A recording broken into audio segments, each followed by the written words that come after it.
Bonjour à tous et bienvenue. Alors avant toute chose, quel beau maillot. Le fan club du Paris Saint-Germain à Montréal qui m'a gentiment envoyé ce maillot. Alors je ne suis pas fan du PSG, mais en tout cas ce maillot est magnifique et je voulais les remercier pour ce cadeau et remercier tous les gens qui m'écoutent depuis le Canada. Aujourd'hui on va parler de nouveau des Football Leaks et de Mediapart puisque je vais faire un commentaire d'article. J'ai pas l'habitude de faire ça, mais je pense qu'il est important d'aller un petit peu plus loin de ce que j'ai pu lire. Puisque, comme vous avez pu le voir, les articles depuis une semaine de Mediapart sont vraiment centrés sur l'économie et les montages financiers. Ce qui n'est pas étonnant, puisque Yann Philippin, l'un des journalistes responsables des Football Leaks saison 2 à Mediapart, a avoué venir justement de ce milieu-là, des montages financiers, etc. et de ne pas être un grand connaisseur de football. Il a donné une interview à Combini où il en parle justement. Alors en effet, on voit tout ça, on voit beaucoup de comment ça se passe, et c'est très intéressant de voir les dérégulations et surtout jusqu'à où les gens sont prêts, sont capables d'aller pour contourner un peu les règles, etc. Voir à quel point l'UEFA est complètement pourri, et pas que. Je rappelle que Mediapart s'occupe des affaires forcément françaises, que le collectif de Football Leaks est dans plusieurs pays, et que donc vous avez des affaires selon les pays. Manchester City a pris, le Bayern, etc. Donc ce n'est évidemment pas centré sur le Paris Saint-Germain, il ne faut pas avoir un complot anti-Paris Saint-Germain des Football Leaks. Parce que je rappelle que lors de la première saison des Football Leaks, Mendes a pris, Nelio Lucas de Doyen Sport a pris, le Real c'était inimaginable. Donc voilà, tout le monde prend pour son grade plus ou moins, même si, je vous réitère à la première vidéo, on peut se demander à qui profite le crime et d'où vient également ça, si c'est simplement par bonté de dire j'en ai marre de ce système, etc., etc. Je rappelle évidemment que les Football Leaks, c'est 70 millions de documents sur cette saison 2, ce qui est le plus gros leak de l'histoire journalistique, donc forcément il y a de la matière. Maintenant, quand on traite le football, comme on le voit sur Mediapart, c'est un angle juridique et financier, qui est intéressant, je ne le nie pas, et on peut reconnaître une grande connaissance sur certains dossiers de Mediapart. Néanmoins, c'est traiter le football de manière fausse. Le football, vous pensez sincèrement que c'est uniquement de l'économie? Non. L'argent du football.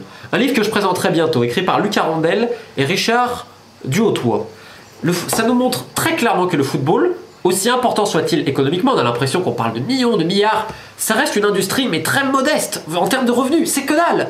Je veux dire, on n'est pas dans le pétrolier, on n'est pas dans le gaz, on n'est pas dans l'énergie éolienne, on n'est pas dans les voitures, Oh, c'est pas grand chose le foot au final. Et en fait, l'économie du football et les revenus qu'elle génère est inversement proportionnelle à la médiatisation qu'elle en a. Donc de fait, on va se poser une question. Pourquoi tant de millionnaires et même aujourd'hui de milliardaires, comme le dit si bien James Montag dans son livre The Billionaires Club, vont investir dans des clubs? Pourquoi? Parce qu'il y a autre chose. Il y a autre chose. Il y a l'image, il y a l'influence, il y a les relations qu'on peut tisser, qu'elles soient commerciales, qu'elles soient industrielles, qu'elles soient politiques et diplomatiques. Le football, c'est un peu comme une milonga. Vous êtes là, vous êtes face à votre partenaire ou face à la personne que vous avez envie de conquérir, vous savez pas si ça va le faire. Il y a des défis, c'est dans le regard, c'est un jeu de dupes, c'est un jeu de séduction. Il y a ce qu'on dit et il y a les non-dits. C'est exactement ça dans un jeu de séduction et là c'est pareil. Vous avez les documents, vous avez plein de contrats. Mais il y a tout le reste, ce qu'on voit pas forcément. Et c'est ça qui fait peut-être le sel, je pense, du football et des dessous du football, avec ses dérives évidemment terribles. Donc Mediapart a choisi le parti pris d'expliquer les montages financiers, etc. Et je pense que c'est bien, mais qu'il manque une approche plus pluridisciplinaire, parce que le football, ce n'est pas seulement une question de chiffres. C'est pas seulement de dire « Oh, ils gagnent beaucoup d'argent, etc. » Je rappelle évidemment que ce que gagnent les joueurs, c'est proportionnel à ce que l'économie du football va générer. Il faut voir depuis quelques années une inflation du prix des joueurs sur le marché des transferts. Oui, mais elle correspond aussi à une augmentation des revenus, qu'elle soit sur les droits TV ou également dans les contrats de sponsoring. Encore une fois, ce livre vous l'explique très bien. J'ai mis en lien, pour ceux qui veulent l'acheter, ça vaut 12 €. C'est très intéressant et j'inviterai les auteurs bientôt. Bref, commentaire d'actualité, donc après ce petit préambule, sur deux articles qui m'ont un peu choqué, puisqu'il y a quand même, je trouve, quelques erreurs. C'est notamment celui de Kylian Mbappé et le deuxième sur Pini Zahavi. Alors sur Kylian Mbappé, la première chose, on dit c'est les secrets du transfert de Kylian Mbappé. Et il n'y a pas un mot sur Luis Ferrer. Alors déjà, c'est pas possible. Alors Luis Ferrer, qui c'est? C'est un ancien défenseur argentin qui a notamment été au Gazélec d'Ajaccio, qui a intégré la cellule de recrutement du Paris Saint-Germain il y a quelques années déjà. Alors il s'occupait avant tout de la zone sud-américaine et depuis l'arrivée d'Antero Henrique, actuel directeur sportif du Paris Saint-Germain, il est vraiment monté en grade. Mais une des choses qui l'a fait monter en grade, Luis, c'est Mbappé. L'homme qui faisait le lien de manière continuelle avec les parents et le joueur, c'est Luis Ferrer. C'est lui qui souvent prenait la température, etc. Alors il n'était pas seul, et même quelqu'un comme Marc Westerloop a joué un rôle à un moment donné. Mais Luis Ferrer, c'est l'homme clé. C'est l'homme clé là-dedans. Et il n'y a pas une seule fois son nom. Tu te dis, c'est pas possible. Pas non plus un seul mot de la réunion chez les Mbappé à Bondy, dans des débuts août, avec Unai Emery qui s'installe dans la cuisine avec Kylian pour parler 2 heures, et Mbappé lui dit Je veux devenir le meilleur joueur du monde. Comment je peux le devenir? Comment on va jouer? Pas un mot non plus de l'arrivée de Neymar, qui va convaincre Mbappé définitivement. Évidemment, Paris a la meilleure offre financière, totalement. Et le Real Madrid a dit au papa d'Mbappé, lors d'une tournée américaine, où d'ailleurs par contre ça c'est très marrant, tu as le directeur général donc, du Real, Jorge Sanchez, qui voulait inviter donc, le papa de Kylian, Wilfried, et moi ça m'a tordu de rire, pour passer des moments de qualité. Alors qu'est-ce que passer des moments de qualité, hein? Voilà, je vous laisse imaginer. C'était à Los Angeles lors d'une tournée où justement il y avait des matchs amicaux. Bref, tout ça pour dire quoi? Que le Real ne savait pas s'ils allaient vendre Bale ou Cristiano, Benzema, c'était pas garanti. Une place de titulaire, c'est très compliqué de dire à 18 ans, on va te garantir une place de titulaire. Le Real ne pouvait pas, décemment, ne pouvait pas imaginer en plus ce qui allait se passer.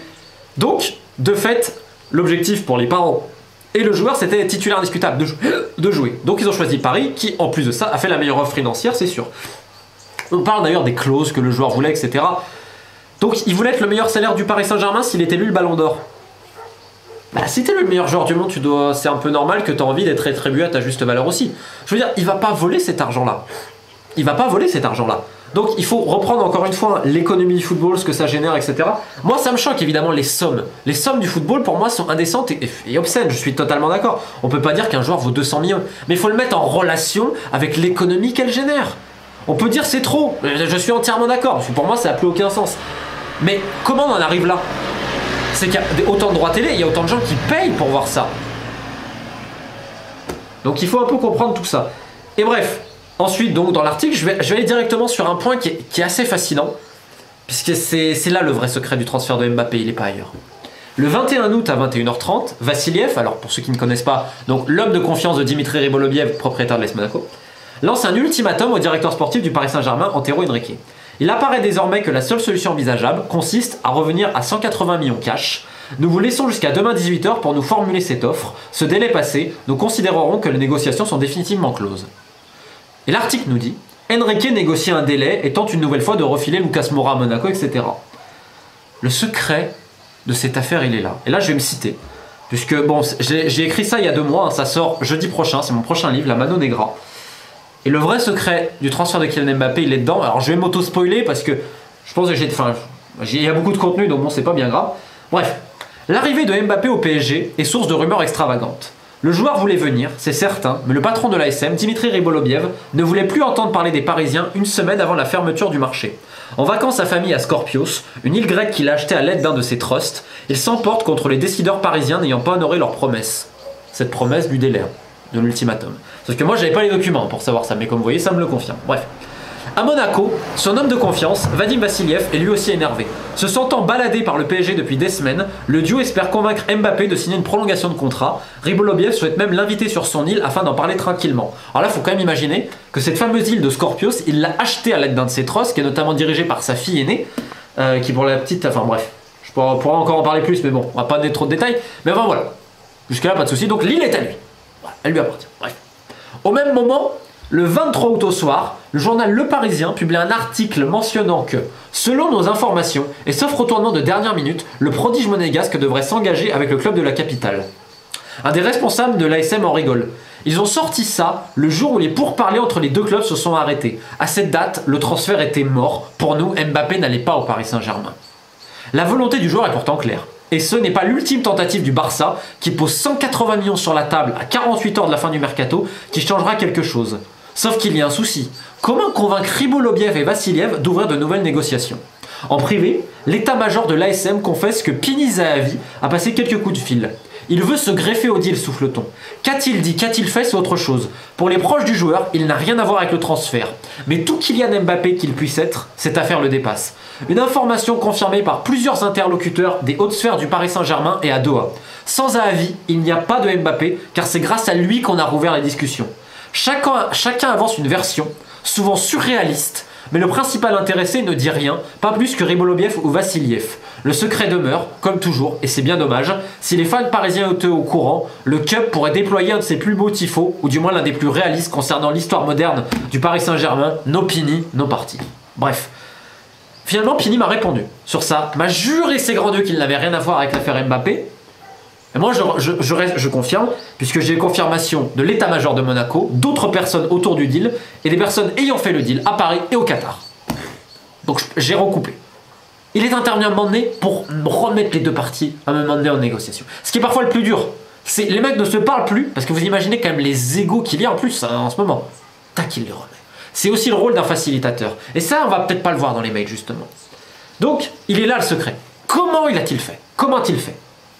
Et pourquoi c'est aussi secret? Voilà. Et là, j'ai fait peut-être une erreur. Il y a un an, j'avais fait une vidéo, justement, avant le transfert de Mbappé, en disant que ce serait malvenu pour Ribolobiev, pas en odeur de sainteté au Kremlin, de heurter la susceptibilité qatari, puisque l'an passé, c'est en train de se dérouler un grand rapprochement Russie-Qatar. Et je m'étais dit, le PSG, imaginez, c'est comme dit des gens du comité olympique qatari, c'est la meilleure ambassade qatari du monde entier. C'est un rapport géopolitique très important.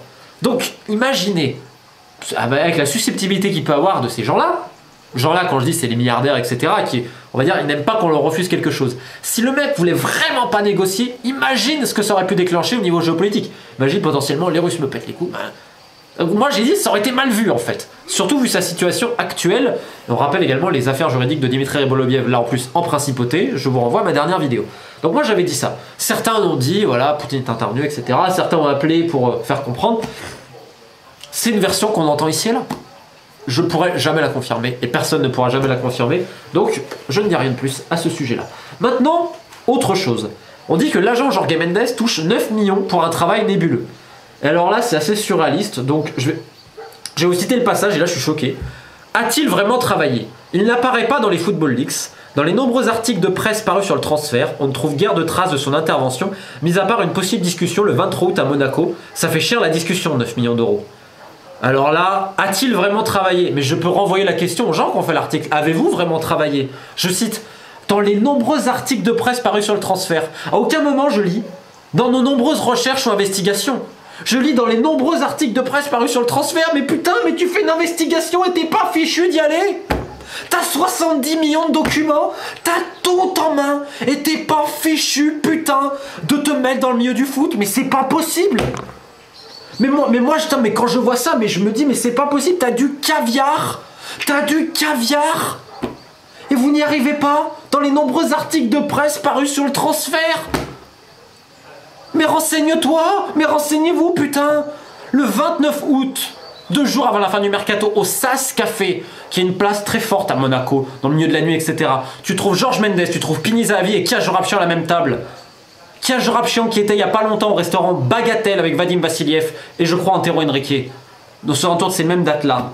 Sachant que Mendes a tout tenté pour justement convaincre le papa de Kylian Mbappé, Wilfried, de travailler avec un agent, mais eux travaillent uniquement avec des avocats et des conseillers d'image. Comme ça se fait de plus en plus dans le milieu, de plus en plus de familles ont peur de toutes les charognes réelles qui existent dans ce milieu. Donc, qu'est-ce qu'ils font? Ils gardent un peu tout ça. Parce qu'aussi, il y avait une idée de garder un peu le contrôle, etc. Parce qu'ils veulent tout contrôler, les Mbappé, c'est vrai. La maman, par exemple, appelle énormément de journalistes, clairement, et balancer des informations, notamment dans la course au Ballon d'Or. Quitte à balancer des fois des sales trucs aussi sur certains mecs.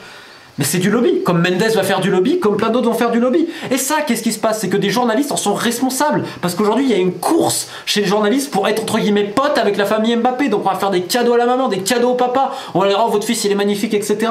Mais c'est quoi ce milieu de merde? Mais ça veut dire que t'essayes de faire ami avec les gens par intérêt, mais putain, quoi. Putain, mais ça devrait être noble, ce métier. Ça devrait être noble et c'est pas noble. Donc là aujourd'hui, t'as beaucoup de journalistes qui sont jaloux de la position de Julien Ménard, journaliste de TF1, qui, il est vrai, va voir les matchs des fois avec la famille Mbappé en loge. Ils vont d'ailleurs manger souvent au César, un restaurant de Paris où d'ailleurs Mbappé maintenant passe par la porte dérobée, pour la petite anecdote.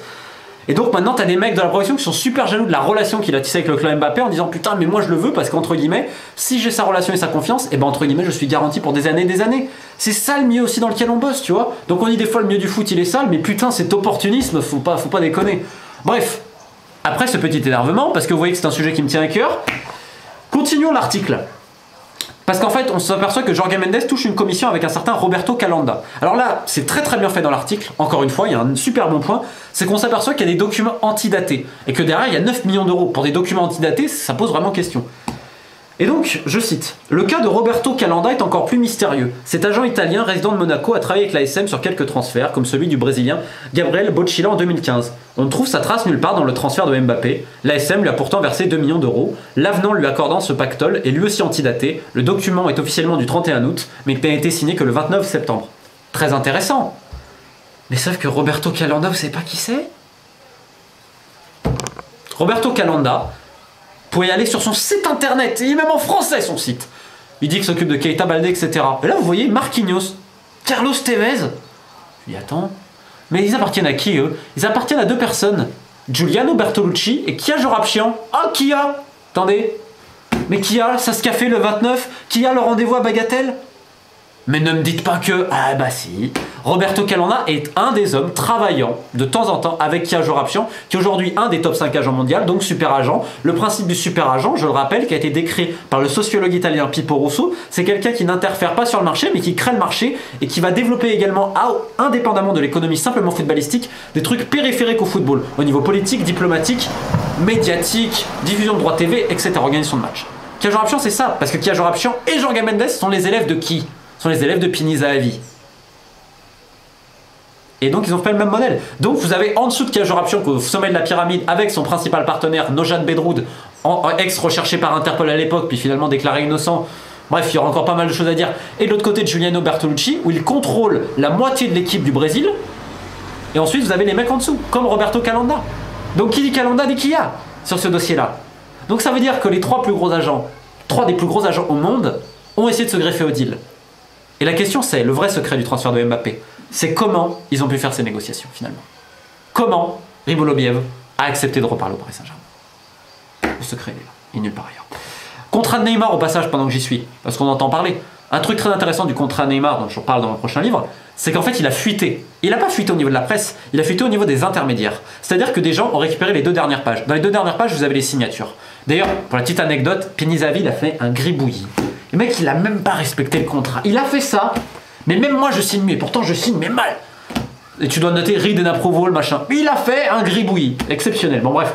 Et en fait, des intermédiaires ont eu ces documents-là, parce que ça a fuité, il y a eu un leak. Et donc, ils essaient de l'envoyer à des clubs et des directeurs sportifs en mode, ou à des gros agents en mode, regarde, hey, j'ai des contacts. Donc, tu vois, c'est aussi, c'est bien d'avoir l'os, mais c'est bien de mettre la chair autour. Voilà, c'est tous les petits trucs, etc. Maintenant, je vais revenir sur un autre point qui, moi, m'a complètement choqué, parce que bon, la galaxie Zahavi, ça fait 1 an que je l'étudie. Moi, je peux dire que parce que donc il y avait un article sur les dissimulements, etc. Alors ça, c'est vrai que c'est très intéressant quand tu vois les sociétés à Pini, à Chypre, etc. J'en avais parlé avec lui d'ailleurs, il y a quelques temps, un chapitre que j'ai intitulé Conversations nocturnes, qui est en fait mes grandes conversations sur WhatsApp avec lui jusqu'à 1h30 du matin, où c'est un numéro de charme, etc. Parce que c'est un mec ultra charmeur, il va charmer tout le monde. Il dit à tout le monde, ah, mais my friend, my friend, my friend. Ouais, bien sûr, my friend. Et donc c'est assez intéressant. Donc en fait Pini Zahavi a reçu un journaliste. Alors il n'a pas reçu le journaliste de Mediapart. Hein. Il a reçu un journaliste israélien donc à Tel Aviv, là où il est souvent basé. Même s'il a également des petits intérêts à Eilat, la station balnéaire israélienne au sud. Des fois il fait trempette. Où il a également à Londres où il va avec notamment son QG préféré, ça s'appelle les Ambassadeurs, un casino plus ou moins privé de Mayfair. Donc un des coins les plus chers de Londres. Mais bref, je m'égare un petit peu. Mais moi je m'intéresse toujours au comment, vous voyez. Parce que Pini Zahavi, à un moment donné on parle de son avocat dans cet article-là. Sans plus de nom. Udi Shoktovic, Ehud Shokatovic, je dois mal le prononcer. C'est qui Udi? C'est qui Ehud? Ehud, c'est le neveu de Jacob Shahar. C'est qui Jacob Shahar? Propriétaire Maccabi Haïfa, grand club israélien. Jacob Shahar, il a connu Pini Zahavi à Nez Ziona, leur ville de naissance, à 20 km de Tel Aviv, un petit peu au nord, quand ils étaient au jardin d'enfants. Parce que Pini Zahavi est né en 1942 à Nez Ziona, d'un papa qui était depuis 7 générations en Israël, donc c'est un nom particulier en hébreu que j'ai oublié, et sa maman qui a fui les pogroms de Pologne dans les années 20 ou 30. Il est né en 1942. Il a 2 sœurs et un frère, son défunt frère, le professeur Izar Zahavi, un des plus grands professeurs d'Israël, qui réalisait des opérations à cœur ouvert. Pini Zahavi va donc commencer comme journaliste, etc. Toute l'histoire, je vais la raconter avec allemand, c'est liens russes, tout. Et vous allez me dire, son avocat, c'est quoi le rapport? Il était le neveu de Jacob Shahar, tant et si bien que Pini Zahavi, qui est quand même un mec très influencé par Tel Aviv, la ville qui ne dort jamais, donc quand il sortait un petit peu, avec son ami Jacob, des fois il y avait le petit Oudi, petit Ehud comme on l'appelait derrière, qui leur faisait un peu le barman. Le petit il a bien grandi, puisqu'aujourd'hui c'est un des plus grands avocats au monde au niveau sportif. C'est un mec qui pèse, mais vous avez même pas idée. Udi Shoktovic, mais le mec c'est incroyable, il est inimaginable. Il est là avec son gros cigare, son crâne chauve, on l'appelle Monsieur Propre dans la profession. Quand il se met dans un dossier, Tu risques rien, t'es couvert. Il arrive toujours à être, et il l'est. Alors je vais vous dire un peu ce que je dis sur lui d'ailleurs. Qualifié dans son entreprise, alors attendez, je vais vous citer l'entreprise de Udi Shoktovich, qui est un des membres fondateurs d'ailleurs de celle-là, voilà. Donc des décennies ont passé, le neveu a bien grandi. Membre du barreau israélien depuis 1995, il est l'un des partenaires du prestigieux cabinet d'avocats AYR, Amar Reite Gen Shokatovich & Co. et siège au conseil d'administration du Maccabi Haïfa. C'est également le cerveau derrière les montages de Zahavi, un ami plus qu'un client. Parfois, c'est Shokatovich lui-même qui contacte les clubs, proposant des joueurs ou des solutions pour transférer les éléments indésirables. Donc là, il faut quand même imaginer que c'est l'avocat lui-même qui fait ça. Qualifié dans son entreprise d'expert dans le domaine des investissements d'un tiers dans le football, il est demandé mondialement. Comme Pini, grappiller quelques minutes de son temps est un miracle. Posez-moi vos questions, écrites sur WhatsApp avant de ne plus répondre. Il ne faut pas mal le prendre. Udi n'a pas que ça à faire. Chacun de ses appels, chacune de ses interventions peuvent décider de l'avenir de dizaines de clubs et de joueurs. Si Zahavi a voulu même être number one, ce n'est pas seulement grâce à son charisme et son intelligence, mais aussi parce qu'il s'est entouré de l'un des meilleurs avocats du monde. C'est Monsieur Propre, juge un intermédiaire français ayant travaillé avec Shokatovich. Quand il rentre dans un dossier, il ne laisse aucune trace, rien. Tout a été étudié pour que ses clients ne soient jamais inquiétés par la justice. Et dans les sociétés qui sont citées dans l'article de Mediapart, on en a à Malte. Et bien à Malte, qu'est-ce que c'est? C'est un autre cabinet d'avocats qui a fait ça, c'est le cabinet Elul & Schranz. Elul & Schranz, E2LUL, Schranz, S-C-H-R-A-N-Z. C'est grâce à ça qu'il a notamment racheté le club de Moucron avec plein de sociétés qui sont également intervenues sur d'autres transferts. Et ils ont un site internet qui vous propose, sur le site internet, ils vous disent comment ouvrir des sociétés maltaises et bénéficier des meilleurs taux d'imposition. Ils offrent également divers conseils allant du juridique au fonds d'investissement en passant par les jeux en ligne. C'est tout ça.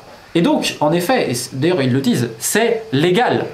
C'est légal, même si, voilà, clairement, on voit ça part dans des paradis fiscaux de ci et là. Clairement que c'est choquant. Clairement que c'est choquant. On voit plein de choses, moi, qui me paraissent incroyables. Je veux dire, je ne vais pas le rappeler, mais le transfert de Neymar, il y a un rapport entre l'Apollon Limassol et Moucron. Des clubs contrôlés en sous-marin, les joueurs passent, ne mettent même pas le pied à Chypre, mais leurs droits appartiennent à Chypre, c'est même pas leur signature, etc. C'est choquant. Ça, c'est tout ça aussi le monde de Pini Zahavi, le monde sombre de Pini Zahavi. Je suis totalement d'accord. Mais quand je lis que c'est un mec qui a des méthodes agressives, putain, c'est le diplomate du sport. Le jour où il meurt, mais ça va être la guerre. Parce qu'il tient un peu tout. C'est pas que c'est le numéro 1 du game, c'est qu'il est le game. C'est même pas qu'il est au-dessus du game, il est le game. C'est lui qui décide quand tu rentres ou pas. Il y a des agents, ils ont même pas idée. Ils ont fait des joueurs, ils disent « Ah, j'ai fait le joueur ». Mais non, c'est parce que le proprio, il a demandé à Pini. Il a dit, est-ce que, j'ai un exemple en tête, je le mets dans le livre et autres, c'est Pinet qui a dit, ok, on le signe. Il a rien touché, mais c'est juste parce qu'il connaissait le gars. Et l'agent après te dit, c'est moi qui l'ai fait. Non, c'est pas toi qui l'as fait, mec. Le mec est au-dessus. Et après, il faut comprendre comment il peut en arriver là. Et là, je lis dans l'article, oh, attendez, il y a un truc là qui, par contre, qui m'a choqué de chez choqué. Donc, il a son statut fiscal. Bon. Notamment en Israël. On dit qu'il essaie de le négocier, etc. Mais attendez. En 1979, on remonte. Hein. Il fait son premier transfert. À l'époque, il est journaliste. Donc, Avi Cohen à Liverpool. Le transfert, en gros, c'est il va voir un match de Liverpool. On est vers la période de Noël. Avec un ami.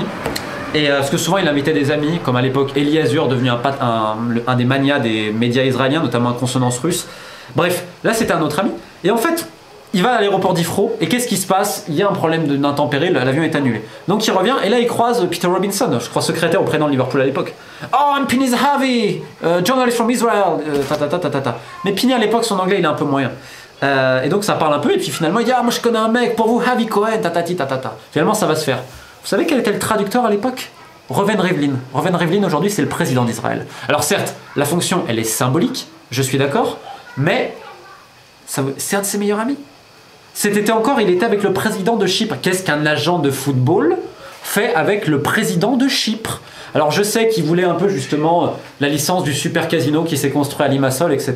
Et toi, tu vas arrêter de faire le con parce que je suis en train de faire une vidéo sérieuse. Et le chat qui n'arrête pas de se balader. C'est ça la dimension. Donc quand je lis, il a essayé de négocier un statut fiscal en Israël. Mais il prend le téléphone. Allô? Parce qu'attention, et là je vais le redire, hein, quand il appelle Benjamin Netanyahou, ça répond directement. Bon, ça, je vais pas plus me spoiler, j'espère que ça vous donnera un peu envie d'aller plus loin.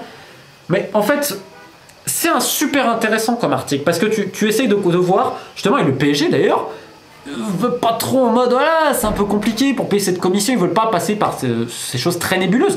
Totalement d'accord, et c'est fascinant. Mais il manque la chair autour. Il manque toute l'investigation en fait de qu'est-ce que c'est le milieu du foot et qui sont ces gens-là. d'où ils viennent. Entre Momodi Shoktovic, Jakob Char, comme je vous dis, après du Maccabi Haïfa. D'ailleurs, pour PSG Real Madrid, Pinil est à côté de Jakob Char en loge au PSG au carré. Parce que c'est vraiment un ami pour lui. Et c'est tous ces gens-là, tous ces mecs dont on n'entend jamais parler. Transfert de Neymar, il n'y a pas un mot sur Umberto Paiva. Umberto Paiva, c'est un des premiers mecs à être au courant du transfert. Il en parle, mais à Nicolas Cornu, qui est aujourd'hui l'attaché presse du cercle de Bruges, j'ai un doute, ouais, qui était l'attaché presse de Moucron. Ah, moi je vais à Paris l'année prochaine, sans dire qu'il va au PSG. Comment le directeur sportif de Moucron en D1 belge à l'époque pouvait-il savoir que 3 mois plus tard il allait à Paris vivre, quartier des Ternes d'ailleurs, où travaille comme aide au Football International pour la société Golf Football International immatriculée à Gibraltar de Pini Zahavi. Il le disait sur son LinkedIn qui aujourd'hui est supprimé. Umberto Paiva qui ne répond pas à la presse, c'est un peu l'œil de Sao Paulo comme il dit, c'est l'homme qui rend les comptes, puisqu'il travaille dans la structure de Pini Zahavi avec une autre personne qui s'appelle Alvaro Costa, qui est le fils d'un des meilleurs amis de Messi au Barça, les Costa, et lui qui est un très bon ami de Neymar. Et plein d'autres choses. Et là, tu comprends un petit peu mieux les liens, tu comprends ci, tu comprends là. Et surtout, il faut imaginer, dans le cas de Pini Zahavi, c'est un diplomate. Et je ne vais pas plus me spoiler, mais la semaine prochaine, quand on va parler des affaires de Pini Zahavi, on va remonter à la guerre froide. On va remonter en 1980, en 1989. Et on va être très très loin du football. Et ça pourra permettre aux gens de mieux comprendre aussi ce qui se passe aujourd'hui. Parce que si vous pensez sincèrement, et je terminerai là-dessus, que là, on dit Pini Zahavi un peu énervé le PSG, etc. Ce que je peux comprendre, hein, vu la commission, etc. Alors, deux choses d'une. Vous pensez sincèrement que l'opération Neymar, elle coûte que 250 millions et que c'est uniquement ça la victoire? Et vous pensez sincèrement que des mecs aussi intelligents, ils n'ont pas prévu justement au cas où il y avait des leaks? Et il y a beaucoup de choses. Aujourd'hui, et je vais le dire aussi, les raisons du transfert de Neymar, elles sont géopolitiques également. Rappelez-vous le contexte de l'époque et tout ça, je ne vais pas en dire plus. Bref, j'espère que j'ai apporté quelques éléments à votre moulin pour un peu plus comprendre. Encore une fois, c'est pas une critique pour dire vous êtes de la merde, etc. Hein, loin de là, je n'ai pas du tout la capacité de faire ce que Mediapart fait en montage financier et autres, d'analyse de montage financier. J'en suis strictement incapable, donc je leur tire mon chapeau pour ça, dans la réglementation et tout ça. Mais je trouve quand même que ça manque clairement de rigueur et clairement de travail. Je suis désolé, hein. Mais en fait, c'est traiter le foot juste d'un point de vue économique en oubliant tout ce qu'il y a autour. C'est pas sérieux. C'est pas du tout sérieux. Voilà. Donc c'est mon avis, encore une fois, je suis là pour donner une leçon à personne. Si on me dit tu peux faire le même sur Mendes ou Raiola, j'en suis incapable, parce que c'est pas le dossier que je maîtrise, ce que j'ai étudié. Ça fait des mois et des mois et des mois et des mois et des mois, voire même plus d'une année que je suis dessus. Et tous ces éléments, etc., donc ce sera dans le bouquin, il est présenté la semaine prochaine, j'ai mis quand même un lien en description pour ceux qui veulent déjà le précommander, pour ceux qui veulent également me suivre sur les réseaux, c'est dans la description. Merci à tous, j'ai assez parlé, il fait nuit, il est temps d'y aller, et à bientôt.